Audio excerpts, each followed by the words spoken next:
Ça y est, les finales de conférence NFL ont rendu leur verdict avec 2 matchs au scénario bien différents, aux attentes qui étaient aussi bien différentes, mais avec un résultat trop habituel pour certains.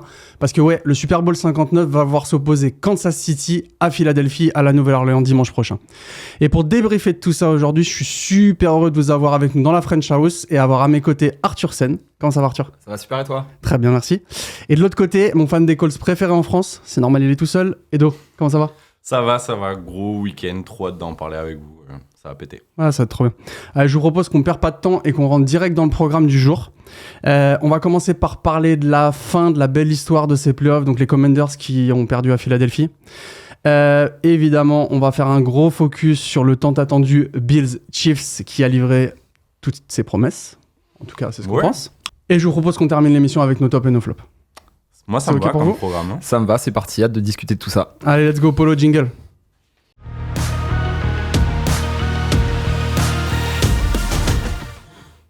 Et les gars, je vous propose de commencer avec la NFC et les Commanders de Jayden Daniels qui visitaient Jalen Hurts, Saquon Barkley et toute la clique à Philadelphie.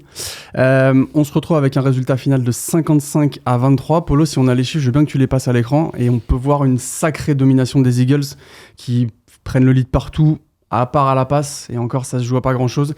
Qui, comme on l'avait un peu prédit, piétine réellement les Commanders au sol. Alors du coup, qu'est-ce qu'on a envie de sortir de ce match, Arthur ? Écoute, j'ai l'impression que Philadelphie avait un plan de jeu, écraser, enfin le même plan de jeu qu'ils ont eu, on va dire, toute la saison, écraser leurs adversaires avec un jeu au sol marqué, puissant, fort et en continu, et c'est ce qu'ils ont fait. Donc on a un Saquon Barkley, évidemment, parce qu'on est obligé de parler de lui, qui a fait un match une nouvelle fois incroyable, qui est complètement décisif, qui fait tous les seconds efforts et qui a porté cette attaque de Philadelphie. Je pense que Jalen Hurts fait une trentaine de lancers, pas plus. Et donc voilà, Philadelphie, ils sont fidèles à eux-mêmes.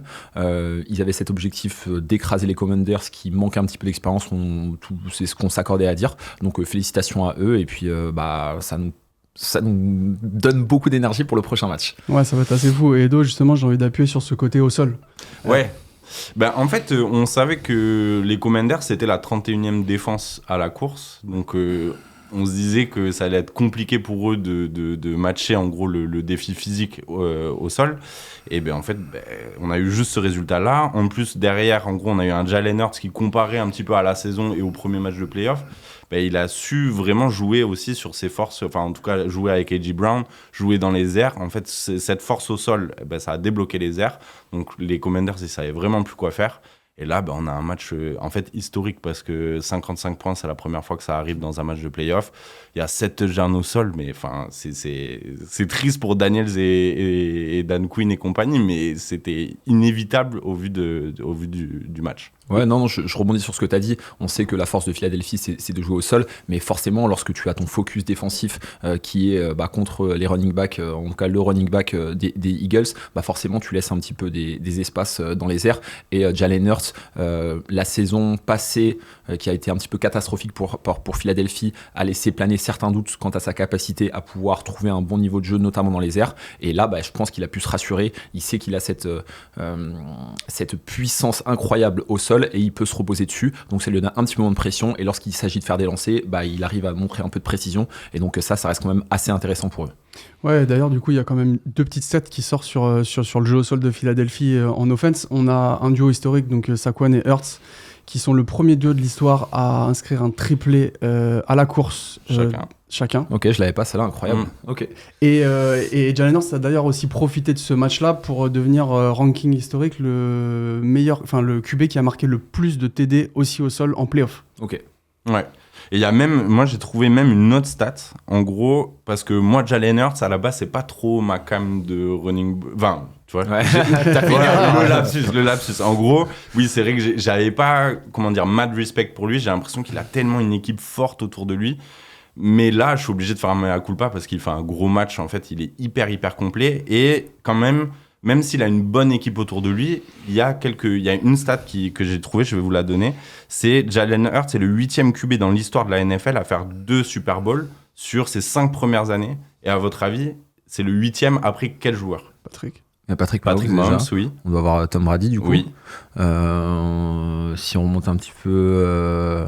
Je pensais à des Hall of Famers. Ouais, c'est ça, on a Montana, non? Ouais, on a Montana. Je vous donne la suite. Flacco.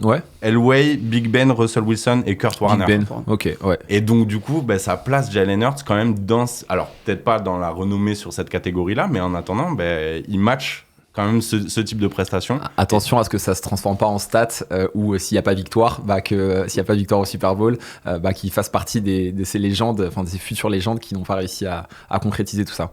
Mais j'ai l'impression que ce match nous permet à tous de remettre un petit peu de respect sur le nom de Jalen Hurts à la sortie de sa saison. Et puis finalement, Philadelphie, c'est une équipe qu'on attendait tous tour après tour. Non, c'est compliqué, ça joue pas, ça va pas passer. Et à l'arrivée, ils sont au Super Bowl et on en parlera plus tard, mais ils y sont pas pour potentiellement ne rien faire. Bah non, clairement. Clairement. Bah après, peut-être qu'on en parlera un petit peu plus. Moi, j'aimerais revenir un petit peu sur les doutes qu'on pouvait avoir autour de Jalen Hurts. Je pense que c'est surtout dû au fait qu'il ait une équipe qui soit assez incroyable et sur laquelle il a pu surfer cette année en évitant un petit peu les blessures.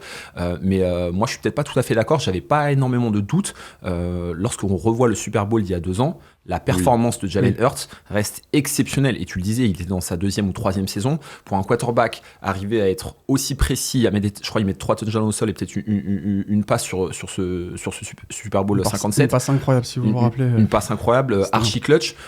Franchement, lorsqu'on était devant la télé, on se disait, waouh, là, les Eagles, ils ont un quarterback à qui ils vont pouvoir donner beaucoup de thunes déjà et sur lequel ils vont pouvoir construire pour les prochaines années. Et effectivement, il y a cette année 2023 qui part en eau de boudin par rapport à Philadelphie, même avec le coach Sirianni, etc. Et en fait, cette année, si on ne les attendait pas, je pense que c'est parce qu'ils étaient en NFC derrière les Lions qui ont pris un petit peu toute cette lumière, toute cette pression en arrivant en playoff, toute cette pression, et puis même avec des équipes un petit peu surprises, les Vikings, etc. On a aussi les Rams qui passent un tour. Donc ils sont arrivés tranquillement et ils ont réussi à se frayer un chemin. Et là aujourd'hui, écoute, on peut que applaudir leur parcours. Ouais, moi mon take par rapport à Jalen Hurts et ça, c'est comme tu le dis, c'est qu'on avait l'impression que la dernière fois que les suiveurs, le grand public ont vraiment respecté ce gars-là, c'est en sortie de Super Bowl, même perdu parce que c'était très réussi. L'an dernier, la première partie de saison est incroyable. Mais à Thanksgiving, à ce moment-là, t'as l'impression qu'il loupe une marche et tout se casse la gueule et il est pointé du doigt. Et cette année, vu qu'on le voyait pas, on les attendait pas spécialement. Il était un peu sous les radars et c'est ça. Mais je suis très ok avec le côté aussi, il fait partie d'un collectif incroyable. Et le foot, ça se joue des deux côtés du terrain. J'ai envie de vous amener sur une défense à Philadelphie qui a quand même été colossal face à des Commanders qui, on en parlera après, qui étaient peut-être un peu fragiles pour le niveau de compétition là, mais purée, ils forcent 4 turnovers dont un ultra clutch juste avant la mi-temps pour finalement peut-être éteindre le match à ce moment-là. Edo, la défense la défense des Eagles, déjà c'est la première de la ligue. Alors, en fait, si on cumule à peu près sur toutes les catégories statistiques, c'est une des meilleures. Ils ont Jalen Carter, ils ont un duo de cornerback avec Cooper DeJean et Quinion Mitchell qui sont énormes. En fait, ça marche partout. Ils sont allés chercher Zach Bone, qui est un linebacker exceptionnel. Et en fait, c'est... En gros, Washington, c'est là où ils se sont perdus. C'est-à-dire que face à l'impact de ces Eagles, en gros, ils ont subi un peu la pression et la loi de la défense. Ouais, non, je suis complètement d'accord. Moi, quand je vois des joueurs qui sont aussi incroyables des deux côtés du terrain, je me dis ça va être compliqué au niveau de la masse salariale pour les prochaines années pour les Eagles parce qu'ils vont devoir payer des gars. Mais comme tu le disais, moi, je tiens à signaler l'explosion de Jalen Carter sur ce match-là. J'ai trouvé qu'il était du niveau d'impact de Von Miller à l'époque ou d'autres joueurs. Même de Chris Jones un petit peu dans ce style hyper dominant. Hyper dominant, qui fait des grosses actions, des big plays. Et en fait, c'est sûr que c'est incroyable parce qu'en fait, tu te dis... Ok, il n'y a pas de faiblesse. Quand tu regardes, tu essaies d'aller chercher au niveau des defensive backs, ouais, non, c'est très bien. Linebacker, on est très bien. Jeu au sol, on est très bien. Des deux côtés du terrain. Donc, quelle est la faille un petit peu de cette équipe ? Là, en arrivant, je trouve qu'ils ont beaucoup de confiance. Après, on arrivera à l'opposition parce que voilà, il y a quelque chose d'un petit peu magique et mystique. Mais en tout cas, c'est sûr que je suis complètement d'accord avec vous, les gars. Philadelphie, en termes d'équipe complète, on peut difficilement faire mieux. C'est ça. Et puis tu sens un peu de l'expérience aussi qui a joué. Ils leur sont rentrés dans la tête. Washington, c'est jeune, c'était content d'être là et c'était du super foot jusqu'ici. Mais alors évidemment, on a tous vu nos amis AJ Brown et Marcin Latimore se mettre un peu sur la tête. Mais clairement, à ce moment-là, tu sens que les Eagles en fait passent quelque chose et ils sont dans la tête des petits et leur disaient c'était cool, mettez-vous sur le côté, apprenez, on verra plus tard. Ça nous permet peut-être, Edo, d'aller justement sur cette performance un peu en eau de boudin quand même du côté des Commanders. Sur ce match-là, en tout cas, ça retire rien à mon sens à leur saison incroyable, à leur parcours en playoff génial. Mais là, la marche, elle était trop haute dimanche soir à Philadelphie. Complètement. Et on t'en a parlé un petit peu, mais Marshon Latimore, c'est un peu le symbole de cette déchéance. Alors, est-ce que c'est une déchéance? Mais en tout cas, de cette limite. C'est que Marshon Latimore, c'est le free agent qui est vétéran que tu vas chercher justement pour cadrer un petit peu cette jeune défense. Et c'est lui le premier à sortir du match. Et en fait, AJ Brown le fait très bien. En fait, il sait le faire sortir du match. Latimore rentre dans son jeu alors que ça aurait dû être le gars qui calmait tout le monde quand la défense prenait l'eau. Et voilà, enfin, je sais pas trop quoi dire de plus que c'est beaucoup d'expérience. Je pense personne n'attendait les Commanders à ce niveau-là. Ils ont une super équipe, ils ont un quarterback rookie qui va continuer à monter en puissance à n'en pas douter. Et déjà, qui autour de cette table les attendait ici? Personne. Absolument personne. Je rejoins ce que vous dites, les gars. J'ai l'impression que les Commanders sont tombés avec un petit peu ce qui a fait leur force cette année, c'est-à-dire beaucoup de panache, beaucoup d'envie, beaucoup de risques. Je pense aux 4e tentatives. Je pense à des fake punt. Exactement, fake punts, des tentatives de longue passe. Et en fait, oui, t'as raison de tenter ça parce que c'est ce qui a fait que tu as pu cartonner cette année. Je sais pas, j'ai plein d'images en tête, mais face aux Eagles, arriver à ce niveau de compétition.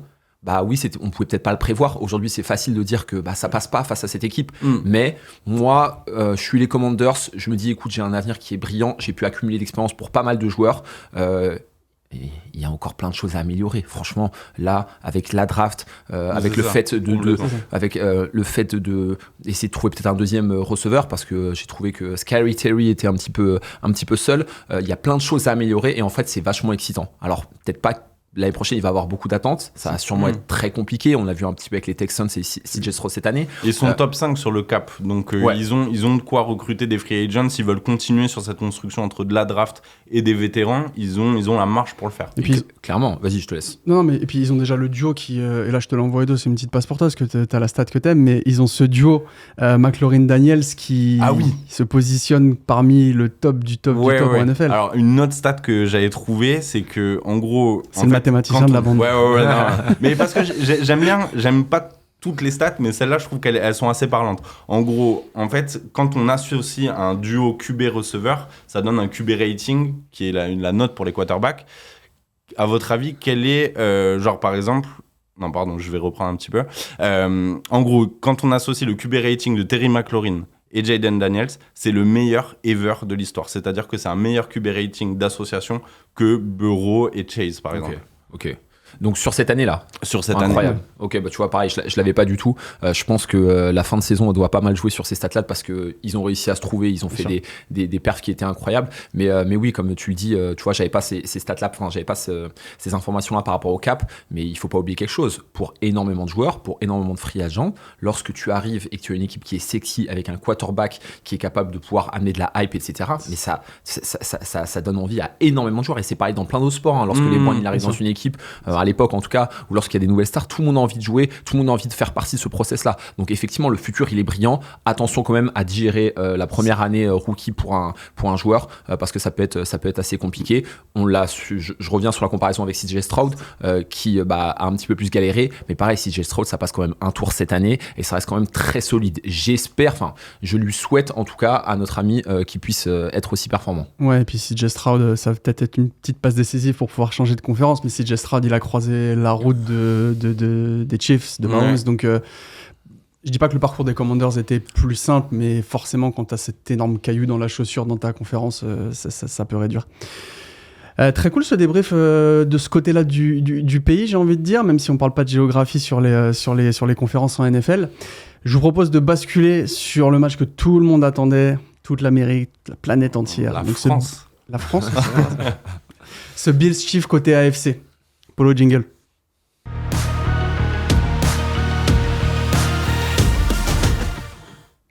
Et donc c'était le match que tout le monde attendait parce que la planète entière attendait de Josh Allen qui fasse tomber Patrick Mahomes et ses Chiefs. Malheureusement pour lui, ça n'aura pas eu lieu. Ce AFC Championship Game qui se termine donc sur un score de 32-29 en faveur des Chiefs de Kansas City. Des stats, Arthur, dans ce qu'on voit assez proches. Ouais, les stats sont hyper proches. Typiquement, là, si on nous cache le score, qu'on nous montre uniquement les stats, on est incapable de dire qu'est-ce qui gagne le match. Donc voilà, ça s'est joué sur des détails. Je laisserai Edo aller sur ce sujet-là. Mais effectivement, lorsque tu vois les stats, bon, il n'y a pas grand-chose à ressortir. Hein. Non, mis à part que c'est Kansas City qui ira à Nouvelle-Orléans. Exactement. Encore une fois. Et donc effectivement, c'est un peu le premier enseignement de ce qu'on a envie de sortir. C'est Kansas City débloque à nouveau le niveau Super Bowl. Ça monte petit à petit en puissance. Ouais. Et malgré un Travis Kelce qui est transparent sur ce match, parce que je crois qu'il fait une réception sur le match. 4 réceptions. Non, 2 réceptions ciblées 4 fois. Ouais, ciblées 4 fois, il rattrape pas. Dès le début, on sent qu'il est pas vraiment dans le match. Moi, j'ai trouvé que donc c'est effectivement un match qui se joue énormément sur des détails, mais aussi sur du coaching, quoi. Et Andy Reid, Spagnuolo, ils ont fait la totale. En gros, le plan de jeu de Andy Reid sur ce match, il a été magnifique. McDermott, il a pas su y répondre, et on sentait que jeu après jeu, Reid disait OK, c'est sûr qu'ils vont nous attendre sur ce type de course, donc on va jouer ailleurs. Et ça a été ça tout le match, un petit peu un jeu de chat et de la souris, et ça a marché. On a Josh Allen qui a pas réussi à transformer l'essai encore une fois, mais ça joue pas grand chose en fait. Si on se focus sur la performance de Kansas City, Arthur, toi t'en sors quoi à nouveau de ces Chiefs à l'arrivée inéluctable? Je trouve, comme disait Edo, beaucoup d'adaptation, du grand coaching. Typiquement, les Bills attendaient les Chiefs sur des passes longues et sur un jeu clutch, ou en tout cas beaucoup de réceptions de la part de Travis Kelce.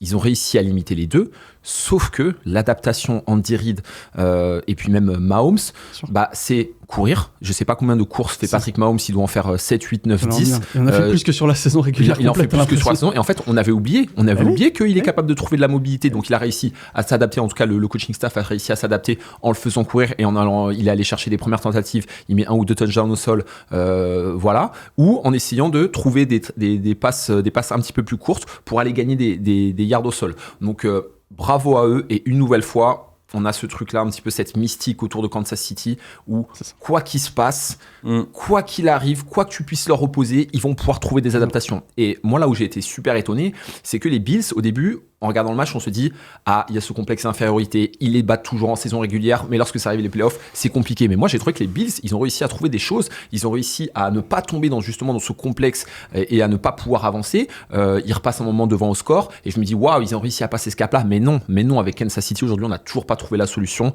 C'est exceptionnel. Alors moi, je parle à titre personnel, je suis fan des Raiders, donc un rival de division. Ils sont horribles à jouer. Entre guillemets, je les déteste, mais t'es obligé d'applaudir des deux mains parce que c'est assez incroyable côté de Chiefs, toutes les adaptations. Ouais, d'ailleurs, tu vois, je te relance la balle là-dessus parce que j'en ai lu une ce week-end qui m'a pas mal parlé. On parle d'une rivalité, entre guillemets, qui ressemble à celle des Houston Rockets et des Golden State Warriors, genre en 2018, quand Harden marchait sur tout le monde. Mais qu'en fait, oui, mais non. ouais, mais non. Bah oui, effectivement. Alors, pour faire le petit rappel, en 2018, on a la superbe équipe, peut-être la meilleure équipe de tous les temps, des Warriors, qui marche sur la NBA et qui se retrouve en finale de conférence Ouest contre Houston, qui mène 3-2. Il faut aller en 4 victoires. Et là, il n'y a plus rien qui marche côté Houston. Ça bug, des blessures, un manque d'adresse. Et c'est pas un petit peu la mystique de Golden State, c'est exactement ce qu'on arrive à retrouver. Je sais que je me répète, oui, mystique, côté magique, force mentale, etc. Mais en tout cas, ils arrivent à le trouver. C'est des choses qui ne sont pas quantifiables. Je parlais tout à l'heure, on le voit pas dans les stats. Patrick Mahomes, il fait pas non plus un match incroyable statistiquement au niveau de... Mais il arrive à trouver des solutions et ils sont incroyables. Mais c'est ça, Mahomes trouve toujours la solution quand, en gros, à l'inverse, Allen ne l'a pas toujours trouvé. Parce que moi, il y a un truc qui vraiment m'a frappé sur ce match, c'est que pour une fois, Josh Allen, il avait son drive do or die, son drive où il pouvait un peu conjurer le mauvais sort. On est en 4e quart-temps, il a 3 minutes et il a la balle, il peut aller, ils sont à quoi ? Un field goal et c'est l'égalisation, un touchdown et il gagne le match. Et là, il rate. Et même si Kincaid, il rate la balle, il catch pas, Mahomes, lui, il trouve toujours la solution. Et eux, ils n'ont pas trouvé. Il y a ce côté, vous parlez de mystique. Moi, je trouve que là, Josh Allen, là-dessus, il s'est raté. Oui, Ouais, vas-y. Non, je vais le couper, non, mais il se rate un peu. Mais pour revenir sur Mahomes, effectivement, et du coup, on dirait des Chiefs, c'est cette capacité toujours de on fera la cuisine avec ce que vous allez nous donner, vous inquiétez pas. Ce qu'on disait sur Mahomes, c'est sa course. C'est pour la blague, évidemment, il est un peu plus court en saison régulière que sur ce match-là, mais en vrai, on n'en est pas loin. Et si tu te rappelles, Edo, ce qu'on disait tous les deux sur d'autres choses l'année dernière, on a dit exactement la même chose de Patrick Mahomes au moment du Super Bowl l'année dernière. Il a jamais couru, il a commencé à le faire et ils sont allés gagner. En fait, quelle est la recette réelle aujourd'hui pour Buffalo ? Alors Buffalo, t'as l'impression que c'est vraiment celui qui se fait taper à la récré, à toutes les récrés en fait, et tu vas me donner ton goûter, et ça va se passer. C'est malheureux pour eux. Mais en fait, que ce soit Buffalo ou un autre, je sais pas, par exemple, si Baltimore aurait fait mieux. On le sait pas. Non, on le sait pas. Mais... J'ai l'impression. Peut-être fait mieux, mais est-ce que ça aurait été suffisant pour la victoire ? C'est des suppositions. Voilà, on va pas revenir dessus, mais je trouve que Lamar a progressé. Tu lui rajoutes un super running back. Donc oui, ça fait des armes en plus, mais peut-être qu'au niveau de la défense, ça aurait peut-être pas été au top. Donc voilà. Moi, là où je suis un peu déçu, c'est que quand même, je trouve que Buffalo encaisse beaucoup de points très rapidement. Je pense ils sont à 3 touchdowns encaissés en première mi-temps. Je sais qu'on est sur des détails, mais face aux Chiefs, t'es obligé de faire le match parfait. Le match parfait. Lorsque tu veux faire des conversions à 2 points après touchdown, tu dois les mettre, dois les convertir. Tu peux pas rater tes field goals. Tu dois passer tes 3e tentatives. Je sais pas. En fait, si tu veux les taper aujourd'hui, t'es obligé de faire le match plus que parfait. Et tout à l'heure, on parlait du match des Eagles lors du Super Bowl 57. C'est la même chose. Il faut un super match, mais c'est pas suffisant. Donc, face à cette équipe-là, on se dit, ok, qu'est-ce que les Bills auraient pu faire de mieux ? Oui, il y a des choses à ressortir. Mais voilà. D'ailleurs, on a en régie, Polo, tu peux nous l'envoyer. On a la take de Josh Allen qui image tout ça. Et Edo, si tu veux la prendre. Donc, c'est pour être le champion, vous devez battre le champion. Et c'est ce qu'on n'a pas fait ce soir. Ouais, et ça m'a fait un peu mal au cœur de le voir comme ça, notre Josh Allen. Quand même, c'est un super quarterback. Mais je pense qu'Arthur l'a très bien dit. Tout s'est joué dans les détails. Et au jeu du détail, les Chiefs sont plus forts. Je sais pas vraiment quoi dire de plus. Et moi, il y a juste une histoire qui me fait marrer, c'est que, en gros, quand en 2017, on est à la draft 2017, et c'est la fameuse draft où les Chiefs vont chercher Mahomes. Ils montent en 10e position. Ils sont à la 27e ou à la 29e position, et ils montent un échange. À votre avis, avec qui ils font un échange pour aller chercher Mahomes à la 10e position? Avec les Bills. Avec les Bills. Ouais, avec les Bills, ouais. Et ils se sont condamnés. Et en gros, ils auraient pu avoir Mahomes. C'est les Chiefs qui vont le chercher. Et depuis 2020, c'est la même équipe et ce quarterback qui les bloque sur les playoffs. Il y a un côté mystique en fait dans cet affrontement, je trouve, de plus en plus. Ouais, non, c'est sûr. Bon, après, pour revenir sur les choix de draft, moi je fais partie de ceux qui pensent que tout est une question de contexte. Et ça se trouve, Mahomes, ça se trouve, là, il serait banquier voilà, on n'en sait rien du tout. Mais oui, comme tu le dis, l'histoire elle est marrante. Après, je pense qu'un an après, ils draftent Josh Allen, ils sont quand même contents, les Bills. Au début, ils ont eu peur. Mais ils ont donné le temps au projet et ça a marché. Dernier point, un petit peu juste quand même sur le match, c'est sur la partie défensive. Je pense que ce que ne montrent pas les stats sur la partie de la pression qui a été appliquée par la défense des Chiefs, c'est que je pense pas dire de bêtises, les Chiefs, Josh Allen a perdu 3 fois la balle, 3 fumbles qu'il a lui-même recouverts. Il y a eu plein de petites erreurs comme ça. Il y a eu ses deux premiers lancers qui sont déviés, mais en vrai, une fois sur 2, c'est une interception. Il y a eu toute cette pression-là aussi. Je pense que dans la tête, ça a joué petit à petit. Voilà. Et même s'il y avait ce dernier drive qui n'a pas été concluant. Et je pense que c'est le problème. Ouais, donc en fait, on a un Buffalo qui était à la fois si proche, mais si loin. Ouais, c'est un peu ça. Et qui du coup, va devoir bosser en off-season et revenir l'année prochaine en se disant, on va réussir. Mais le truc, c'est comment est-ce que tu reviens de ça ? Ouais, je suis d'accord. C'est ça l'ouverture. 4 fois. 4 fois, et puis en plus, même quand je me remémore les autres finales de conf, je sais pas si vous vous rappelez la finale où il y a Gabe Davis qui met 4 touchdowns, Josh Allen fait un match incroyable, tout roule et tout, et c'est pas suffisant. Et en fait, ça se répète. Et même là, moi, je suis au niveau de, McDermott là, cet été, tu te dis, mais en fait, ok, sur quoi je vais travailler là ? Mon quarterback, il est top. On a James Cook qui est plutôt une bonne surprise. On a une grosse défense, peut-être choper 1 ou 2 receveurs, mais ce que je veux dire, c'est que t'as pas non plus un point criant sur lequel il faut que tu puisses progresser, donc compliqué déjà de se remettre de cette défaite, et puis écoute, on va voir les adaptations. Et c'est tellement mental et en plus c'est tellement raconté comme l'affrontement Mahomes, Allen, encore et encore, là on avait la take tout à l'heure de Allen dans sa conférence de presse. Tu te dis comment il va se remettre de ça. Et moi, c'est ce que j'ai un peu peur pour la suite, c'est que là, il arrive... chaque année, il arrive gonflé de confiance. Il a fait une super saison régulière. Il a des armes, il y arrive. Il est encensé et ça marche pas. Et voilà. J'ai un peu peur pour la suite. Bah ouais, moi j'ai envie de mettre ça sur le coaching staff cet été, de voir s'il y a peut-être de nouvelles idées ou de nouvelles choses à faire, même si je suis aussi partisan du fait que tu peux pas changer toute la culture de jeu d'une franchise juste pour espérer contrer un adversaire dans un affrontement, parce qu'on sait pas ce que les Chiefs feront l'an prochain. Mais non, pas simple. Bon, en tout cas, peut-être un gros receveur, tu vois. Ils ont essayé, après ils avaient Stephon Diggs, mais Stephon Diggs était devenu un problème quand il demandait constamment la balle. Donc peut-être un profil un peu vétéran, méga fort, mais qui va être plus dans un aspect collectif dans le jeu, parce que c'était ça la force de Allen, c'est qu'il distribuait la balle partout. Clairement. Et puis comme tu dis, on avait le receveur qui est à Houston, Stephon Diggs qui commençait à bouder et qui n'était pas content. Donc oui, c'est compliqué. Donc là, il y a Hollins qui fait un gros match, mais à terme, je suis pas sûr que ça soit un receveur numéro 1 établi. Donc à voir ce qui se passe au niveau de la free agency, ça commence dès maintenant. Enfin, ça va commencer très rapidement. Donc à suivre du côté des Bills. Ouais, c'est ça. Avec ce quarterback très héliocentré, in fine, tu mets qui, comment autour, c'est la vraie question. Bon, en tout cas, pour l'avenir, ce qu'on sait, c'est Kansas City a ses billets pour la Nouvelle-Orléans. Et que du coup, on se retrouve sur un Super Bowl 59 qui oppose donc à nouveau les Eagles de Philadelphie aux Chiefs de Kansas City. Ça joue dans 2 semaines, ça va être incroyable. Ouais. Les gars, on termine cette petite émission avec les tops et flops de ce qui s'est passé ce week-end. Ça vous va ? C'est parti. Allez, on fonce, Polo Jingle.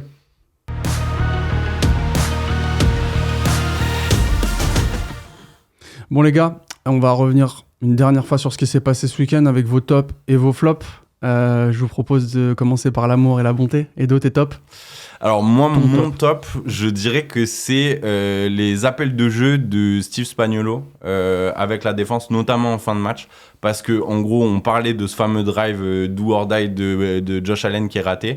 Il envoie des blitz, il envoie des man-to-man, des covers avec des blitz, etc. Nanana, qui perdent complètement Josh Allen, qui n'arrive pas vraiment à lire le jeu et qui force un petit peu cette passe désespérée qui est presque une passe magnifique parce qu'il arrive à balancer la balle alors qu'il est complètement déséquilibré, mais ça marche pas.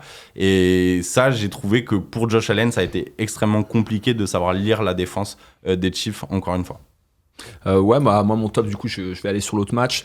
C'est le retour en confiance de Jalen Hurts, excuse-moi, il y a tellement de Jalen Hurts sur cette finale de conférence. J'y suis revenu tout à l'heure, mais je pense que même lui n'était pas en confiance. Il a passé pas mal de temps à l'infirmerie sur ces 2-3 dernières saisons. Là, se retrouver et arriver à se dire que je suis capable d'absorber beaucoup de pression, mais aussi de la redistribuer avec mon attaque, je pense que ça va nous donner beaucoup de spectacles pour ce Super Bowl. Même si il y a 2 ans, il fait un Super Bowl qui est incroyable, je pense que s'il fait pas cette finale de conférence avec ce niveau de jeu-là, qui reste pas non plus incroyable, il a pas lancé 5 touchdowns, mais il se dit, c'est bon, là je sors, mon dernier match, il était abouti, j'ai pu être bon sur mes lancers et sur mes courses. Écoute, ça peut être terrifiant pour le Super Bowl. Ouais, moi je vais te suivre là-dessus un peu plus. Ce sera le duo Saquon Hurts parce que c'est historique les 2 fois 3, les 2 fois triplés au sol. Et puis comme tu le dis, moi je me projette un petit peu et là en fait t'arrives avec un monstre à 2 têtes. On a beaucoup parlé de Lamar et Henry tout au long de l'année, mais en fait là sur le dernier épisode de cette saison NFL, on va avoir le droit aussi à ce monstre à 2 têtes qui va peut-être proposer justement autre chose à ton top Spagnuolo. Donc je trouve que ça boucle bien la chose. On va passer de l'autre côté. Du coup, vos flops, Edo ? Moi, j'hésite un petit peu entre 2. Je dirais quand même Travis Kelce. Ouais. Parce qu'on est habitué, justement, quand Travis Kelce n'est pas dominant pendant toute la saison régulière, à se dire « Attendez les gars, il n'est pas fini. Quand viennent les playoffs, c'est là qu'il se montre. » Là, il ne se montre pas. On va voir ce qu'il va faire au Super Bowl. Mais c'est vrai, après, il y avait vraiment un plan de jeu sur lui qui a ouvert d'autres brèches, mais je ne l'ai pas trouvé dominant. Je trouve qu'on parlait de la stat où il a que 2 catchs sur 4 sur 4 tentatives en tout cas. Il n'avait pas les mains sûres, il n'était pas dans un bon jour, en espérant que ça signe pas la fin, quoi. Ouais.